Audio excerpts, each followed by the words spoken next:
I wanted to take you with me on how I begin a painting like this and just do this with you now live. I'm just going to begin and then we kind of see how we go from there. So if we just start with a tree, this is kind of something a little bit automatic. It's just, so I'm imagining there's been a heavy snowfall and I'm just going to paint some trees here in the foreground, and that's kind of going to give us the landscape.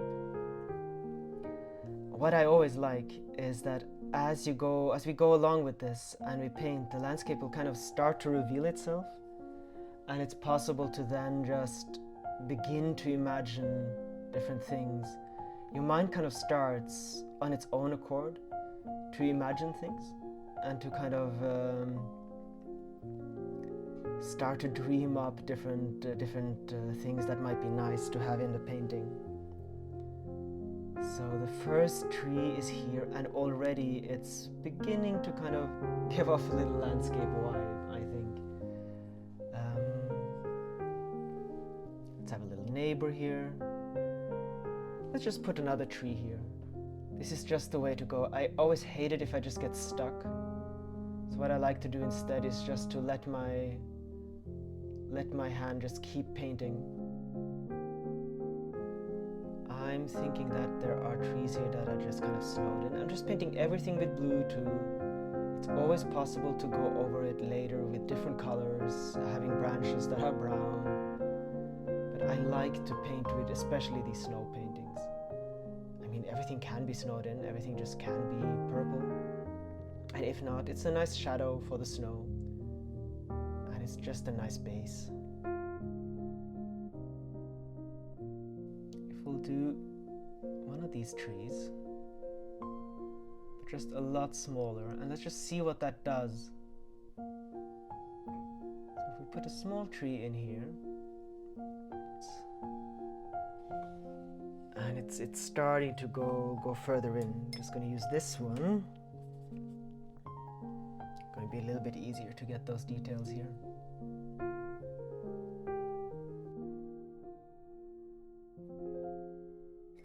I think I wanted a sun something like here. I'm going to use my really bright fluorescent orange, and then we'll put white in the middle of it afterwards. Let's get that orange. That's going to be around the sun kind of immediately, like so. And then we can just put a very bright yellow-white spot in the middle. The shine around it, and maybe a little bit more. So if the sun is shining through a haze, often you'll have this halo around it. And perhaps we'll do a little bit of that effect. And then we can get that light into the landscape.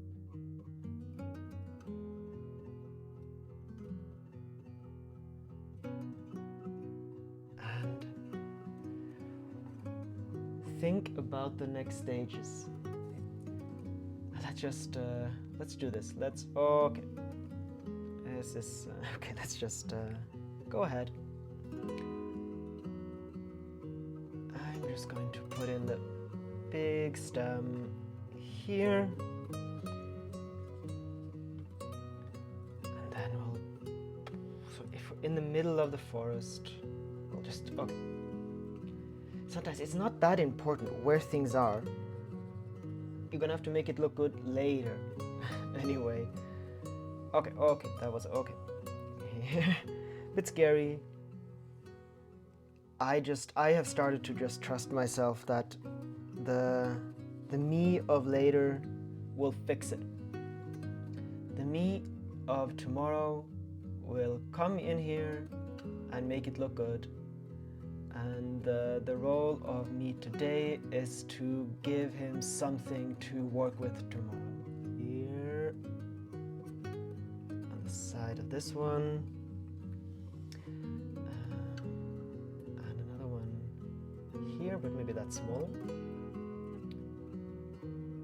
And I think we'll just go in with a brush. We can do a little bit of that now with white.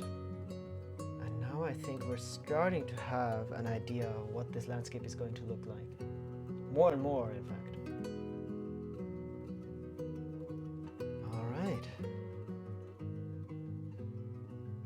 And now, to make all of this look a bit more realistic, let's pick up the liner brush and paint a few hundred branches, I think. I always find that painting tiny little branches into a painting just makes it look so much more realistic.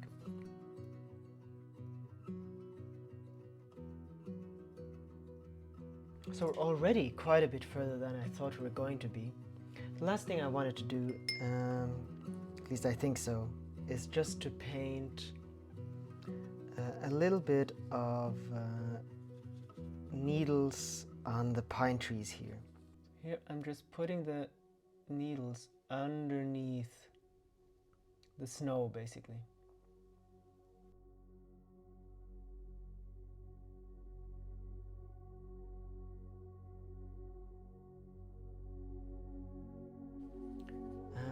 Now remember, at this point, for me, this is really just begun. This is just kind of the way to put everything at the place where it's supposed to be, and it's possible to now truly start.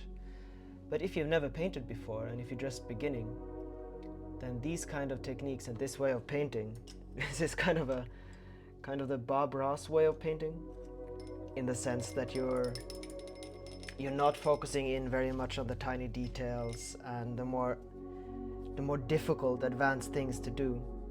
And in the beginning, this can be more than enough. So in this way, you can actually paint an entire painting. And then as you learn more and as you get better, you can then add on more things and become more difficult. Now, professional painters that have kind of gone to the academy, they will paint very differently, and they'll start their paintings off completely differently and so on.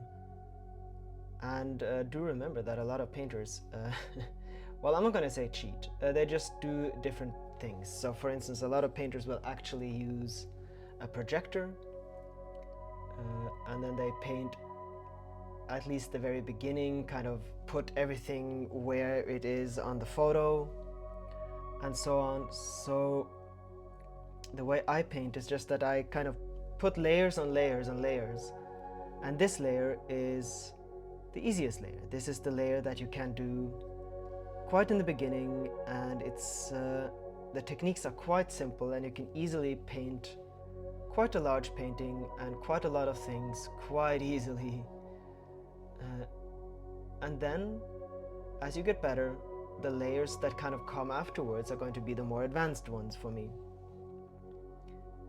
And I really enjoy this way of painting. It kind of, the way that this works is to me that I always learn from what I've done before. Meaning that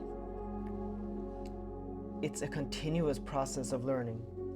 And I really enjoy that. So this might be the stage that I was at a few years ago, and I was able to paint to here. And then as I've gotten better, I can paint a little bit more, and I can paint things on top of this that I couldn't paint before. And I'll be able to, in a few years' time, I'll be able to paint another layer on top that I'm not able to do now. And it also means that you always only have to measure yourself against yourself.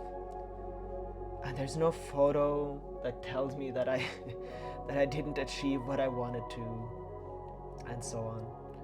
So it just means just start to paint, and the next time you can paint a little bit more and a little bit more advanced. So this is a way that I truly enjoy painting, and I hope to continue to paint in this way. Starting off quite abstract with just some colors and some shapes, and then kind of progressing on and making it more complicated and deeper, and with the really tiny little lines and details and so on. What I often have are 5, 6, 10, 20 paintings lying around, and I'll just add layers as inspiration kind of hits. So this one will probably be lying around a little bit until I figure out how to continue it. Time-wise, this is probably now 10% done. We've been painting for maybe 2 hours now, as I've kind of skipped ahead a little bit here in the video. But I think the mood is clear. And I have an idea of how to continue here. Sometimes I'll paint an entire layer on top of this, and there are lots of things to come. But I like the feel of this painting now, and I have an idea of how to continue. And there'll come many more ideas. But thank you for joining me on this painting. I just wanted to show you a little bit on how, give a feel of how it is to just start off with a painting like this. And that's going to be interesting to see how it looks in the night. But for now, thank you for joining me, and until next time.